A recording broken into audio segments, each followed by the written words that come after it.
population. Cities are growing rapidly. There's massive urbanization taking place. And under India's G20 presidency, India has looked at all these issues of urbanization, of growth, of fossil fuel content very closely. We are very privileged to have with us the Union Minister for Petroleum and Natural Gas and Urban Affairs to talk more about these subjects and also about how New Delhi is prepared for this mega event. Thank you very much, sir, for being with us. Firstly, let's say that a new India is leading the G20 as president, and we are going to be having this event at the Bharat Mandapam. How does the Bharat Mandapam reflect this new India? First of all, let me thank you for having me on your program. It is I who is feeling privileged. Number one, that we are the world's largest country in terms of population. The fact that we are a fast-growing economy. In fact, I saw the figures for the last quarter, and it was a mind-boggling 7.8%. The fact that India is on the rise, that we arrived on the moon, and literally we are all over the moon. The fact that the world is looking at India, not just because we have the Adhyakshta or the presidency of the G20, but it is a country which has set a new template for how to provide leadership to the G20. It is a country which itself is on the way to being one of the three large economies in the world. It's a country which wants to be and which will be a Viksit Desh by 2047. And therefore, the G20 is just one more occasion. It provides a platform for India to demonstrate to the world what it has done and what it can do. And therefore, I would start by saying that the G20 itself will gain strength from this. The G20 was born in a moment of crisis when the world financial and economic crisis was on, 2008. And the world and the multilateral institutions and the UN, the World Bank, the IMF, they did not know how to deal with the crisis. So the G20, which used to be a grouping at finance ministers level, was upgraded to heads of state and government level. It was born in a crisis. The London summit in 2010 helped restore a degree of normalcy in the global economy. And after that, the next major crisis has come, and it has coincided with India's presidency. You're looking at three broad crises: food, fuel, and fertilizer. And in this, India has navigated and has a story to tell, I think, most countries in the world. And I mean, I asked you also, since your ministry is the nodal ministry that has constructed the Bharat Mandapam, in that context, I mean, this is the first major event that's taking place there. What is the real message from that? Well, thank you very much. Yeah. The Bharat Mandapam has been unveiled to India and to our people. But you're right, the first major event for which the Bharat Mandapam has actually been, we would have needed this, we would have needed the other big center which is coming up some distance away. But I think the Bharat Mandapam will stand out. And this is, I'm not saying this because the Ministry of Housing and Urban Affairs, supervises the CPWD and the NBCC, which was the constructing arm, but because it will stand out, as will our parliament, by the way. Yes. It will stand out as one of the landmark conference venues in the world. And I say this with a degree of confidence. I've had the privilege of being a professional diplomat for nearly 4 decades. I've traveled around the world. I've seen many top-class conference venues, and I have absolutely no doubt that the Bharat Mandapam, which was visualized both conceptually and otherwise with hands-on inspiration and leadership provided by the Prime Minister, will stand out as one of those major conference venues which will be talked about also. If we talk about our cities, we already have mega cities, and there's going to be a greater need for cities since there's a lot of urbanization taking place. In fact, Delhi and Mumbai, some people say, are going to be the largest cities in the world, maybe not in the not too distant future. What's the future of the Indian cities? Well, first and foremost, before you get to the Indian city, I think you should talk about urbanization. Contrary to what is generally believed, India was regarded by the West as a reluctant urbanizer. And if you look at the levels of urbanization, India is still only around 40%. Rest of the world is at 80, 85%. So urbanization in India is a relatively new, robust phenomena. Many before 2014 neglected the urban space. I've been on record to say that neglect was criminal. Today, you have a prime minister who saw the challenge and who grabbed it as an opportunity. And today, India is not only fast urbanizing, but it is doing sensible urbanization. My predecessor in office, who went on to become the Vice President of India, used to use a term called urban renaissance. I'm much more modest with language. I use the term urban rejuvenation. I think renaissance is it captures the essence, but I don't think we've got there yet. 2 or 3 things I'll tell you. Today, about 40% of India lives in urban spaces.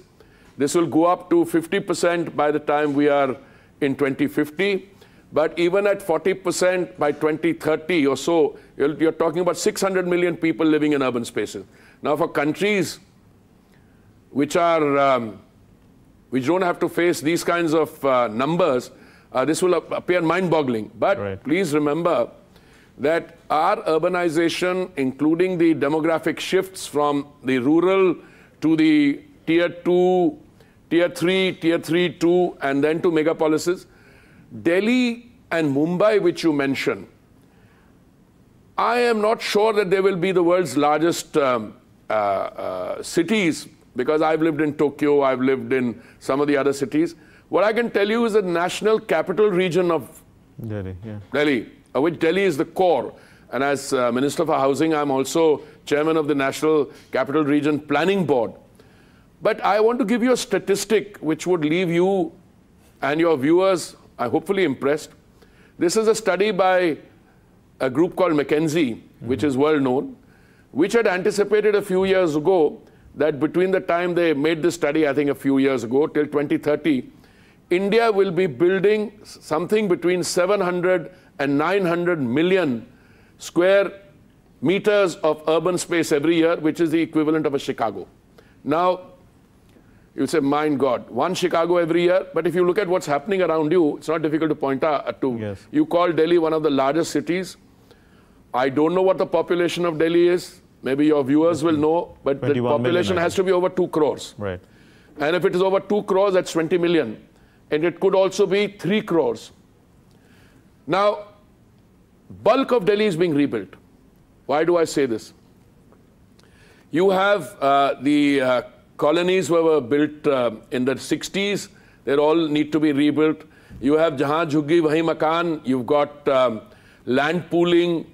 So what you see around you, the Central Vista or the new parliament or the new government buildings which will come up, these are only one part of it.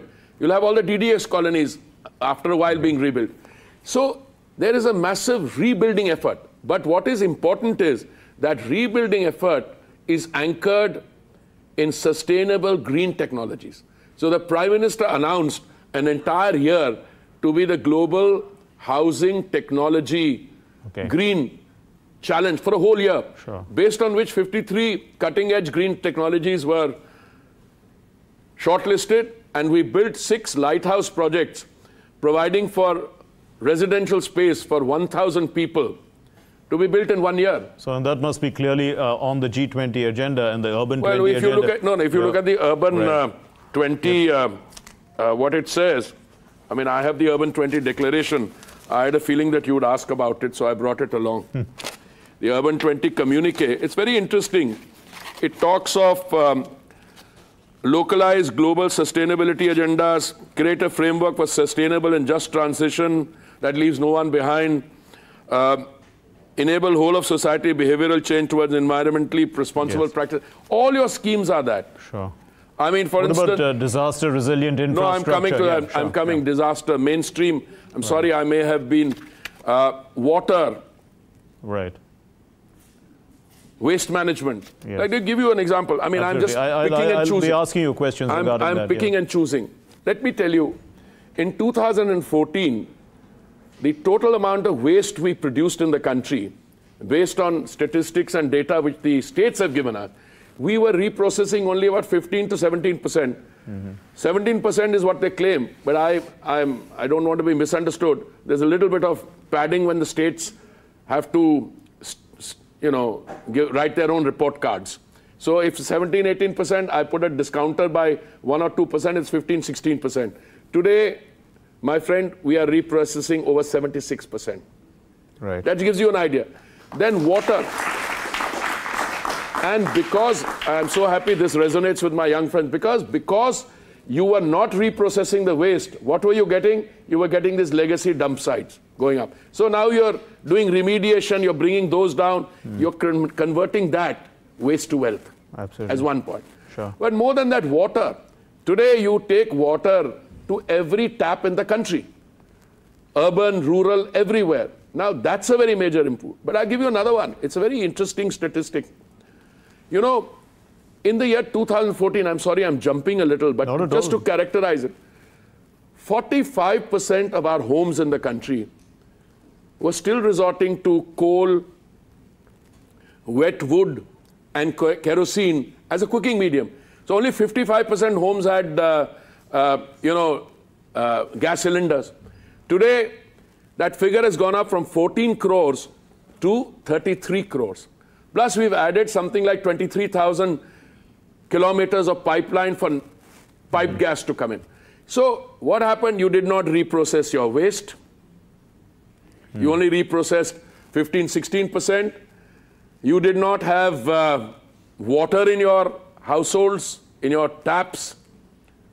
And more than that, you were still resorting to, firewood, charcoal for cooking. I'm just giving you 3 examples. Sure.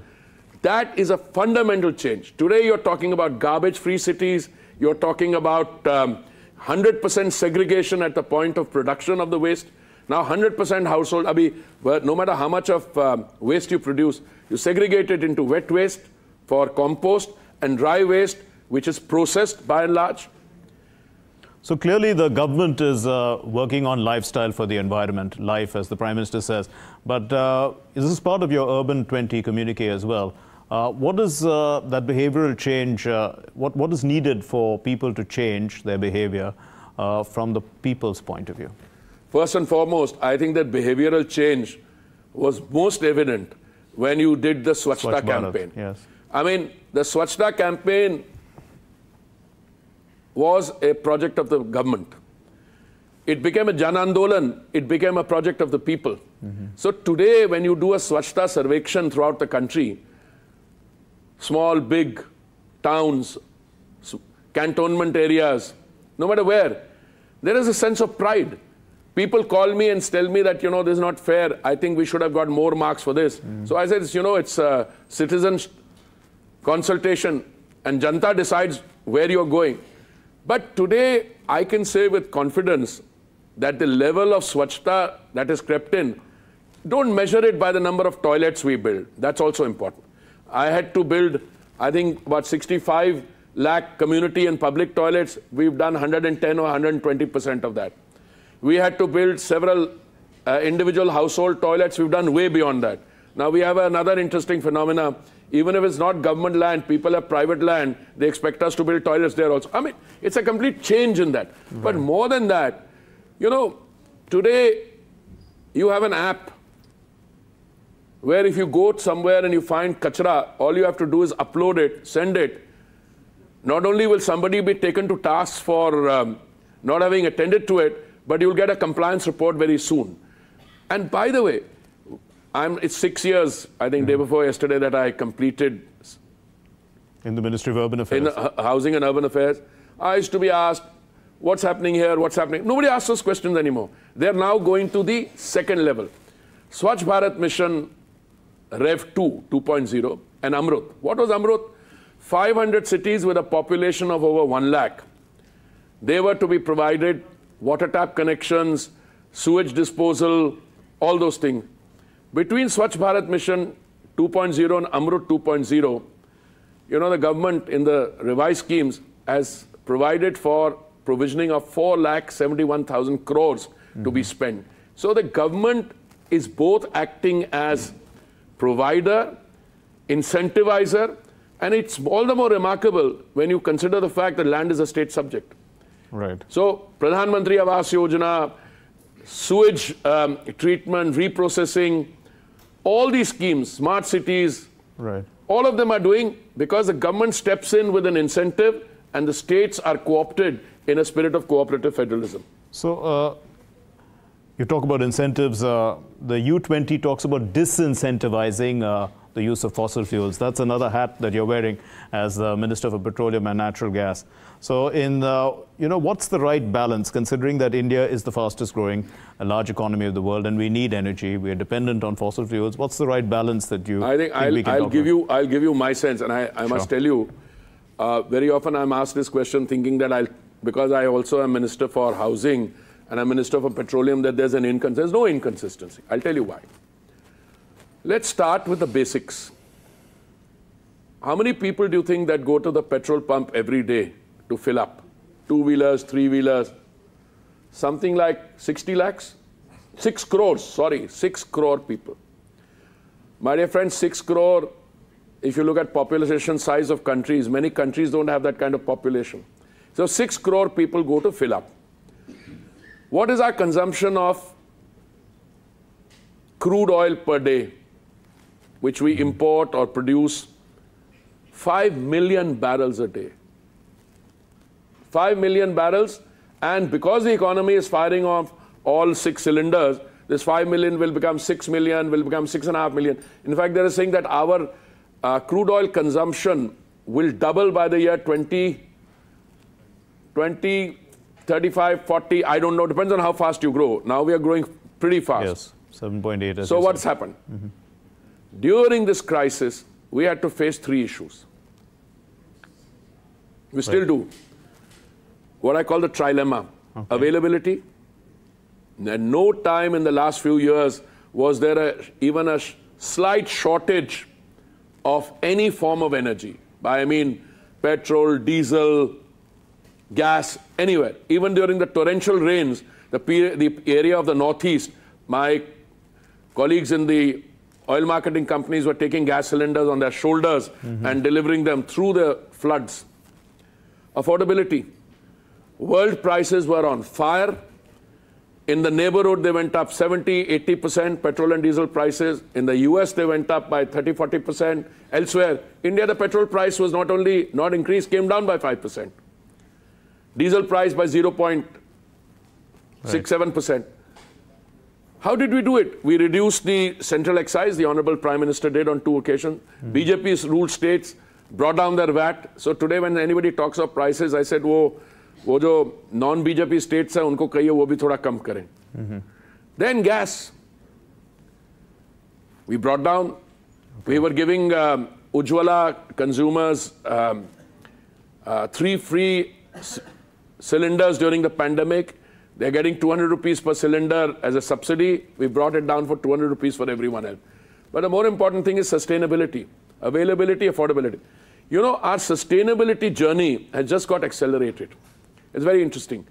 In 2014, in spite of the best efforts of the previous government, they were able to achieve only 1.5% biofuel blending in 15 states and union territories. Only 1.5%. They wanted 5%.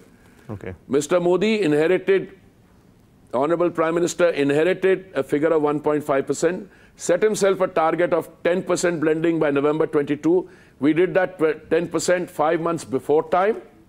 And we have a target of 20% blending by 2030, which the PM has brought forward to 2025. E20 fuel was introduced in April. Today we have more than 3,000 petrol stations on ethanol. On E20 fuel, that is 20% ethanol mixed. If you look at CBG, compressed biogas, CNG, industrial uses also. If you look at the green hydrogen journey, you'll find that green hydrogen is also in mission mode. Absolutely. That leads me to another question about biodiversity loss and the growth of cities. We are seeing that obviously they're working at cross purposes. I mean, cities have to grow outwards, which will cut... outwards or upwards? Outwards or upwards. Same way. I mean, anyway, we'll be using a lot of biodiversity. But, you know, while you were talking at the G20, Urban 20 on environment and climate sustainability at the working group, you said that ecology and economy can work hand in hand. They are intertwined fundamentally. Can you explain yourself? No, I'm very clear in my mind that you have to grow economically, but you have to grow sustainably. You know, when the UN set up the Sustainable Development Goals, what they call the Agenda 2030, the Prime Minister had already introduced parts of it in India. I think the SDG goals were adopted in 2016 or so, September. The PM assumed responsibility in May 2014. I mean, this whole journey from Sarvodaya to Antyodaya to the farthest first, this is what sustainability is all about. You take the benefits of development there, but you take them in a green manner. Today, I think the kind of consciousness that you've got, people just get shocked if you want to just cut trees. If you need permission, you will have to get permission for a replanting of trees. You will have to produce more green cover. When we produce Kartavya Path, I mean, I keep saying, why 30% greenery has been added to the Kartavya Path. But seriously, if the ecology part of it is missing from the economic growth thing, that economic growth is not worth it. Because you will either suffocate. Therefore, what are we doing?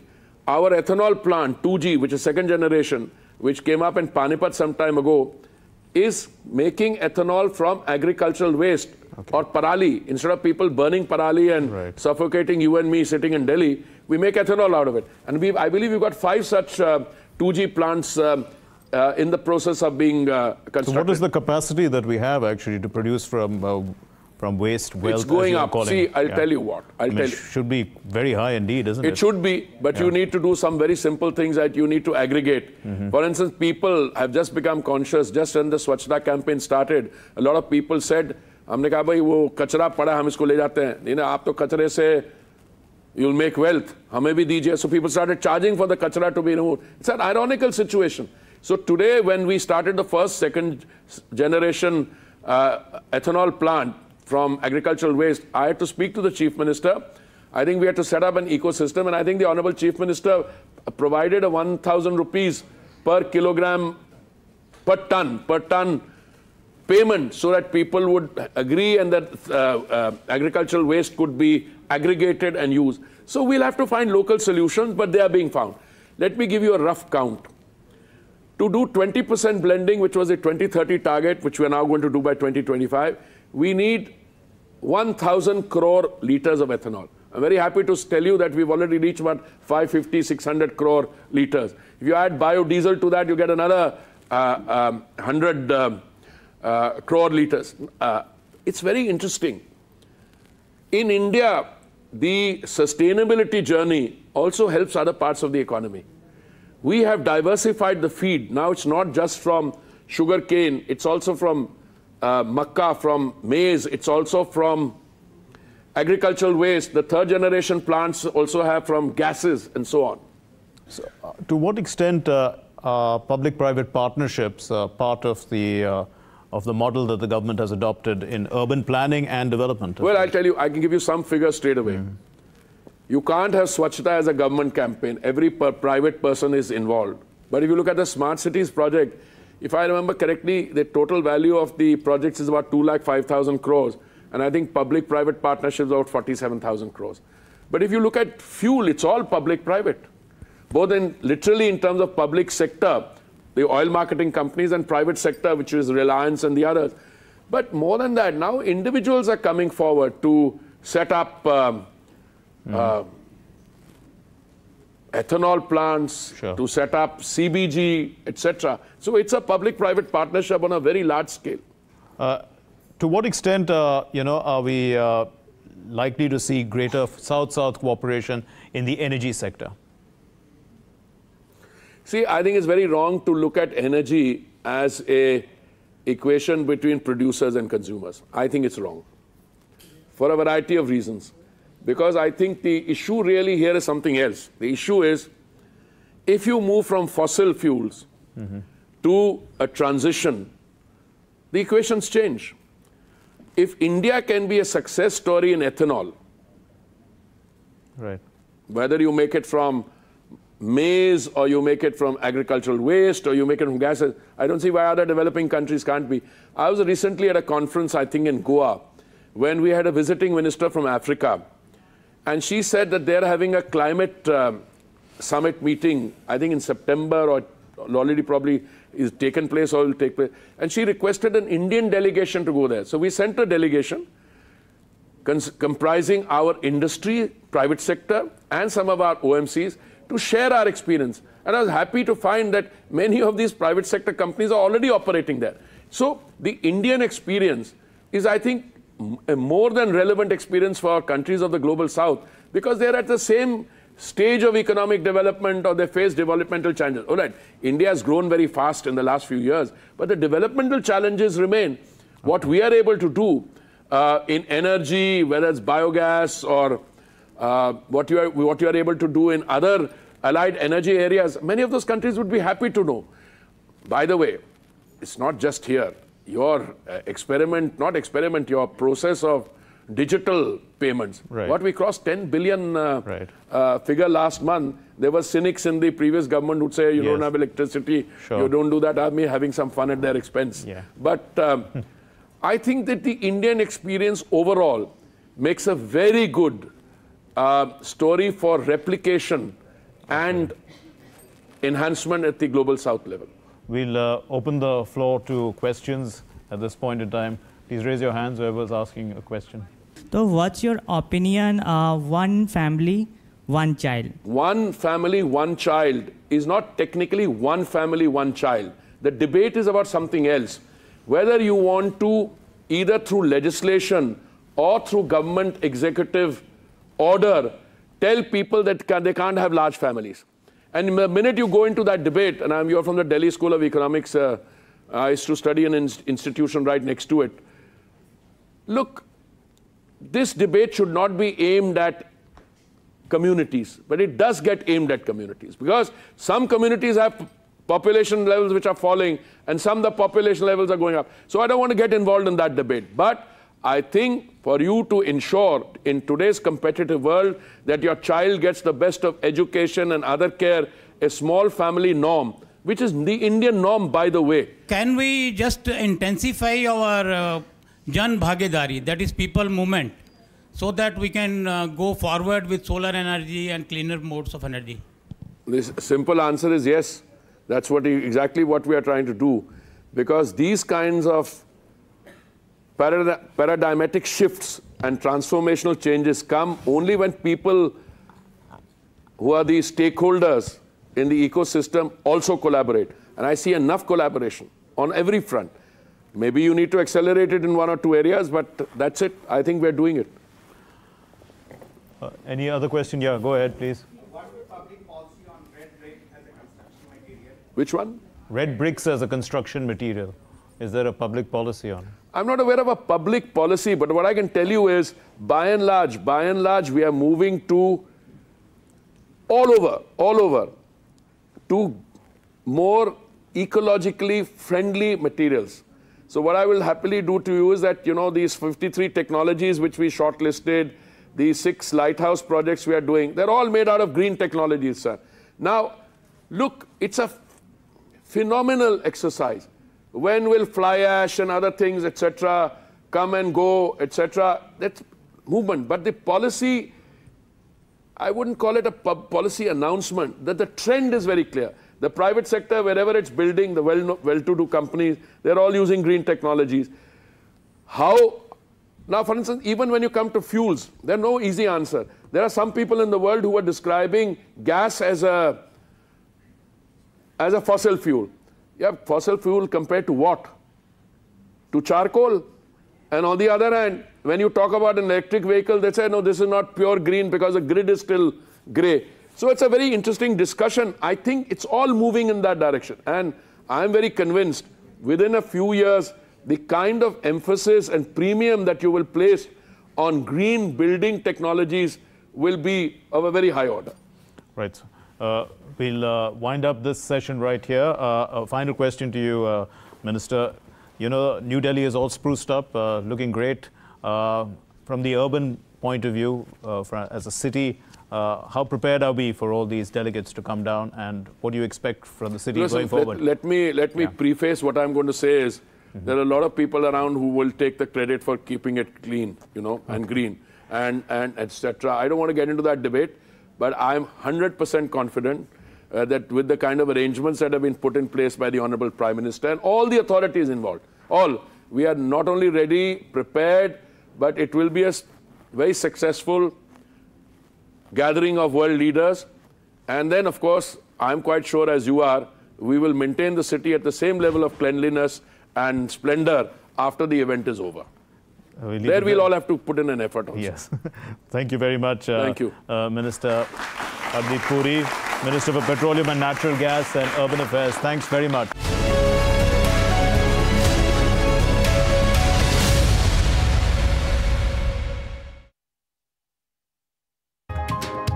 चाय की प्याली के साथ खबरों से भरी नई सुबह।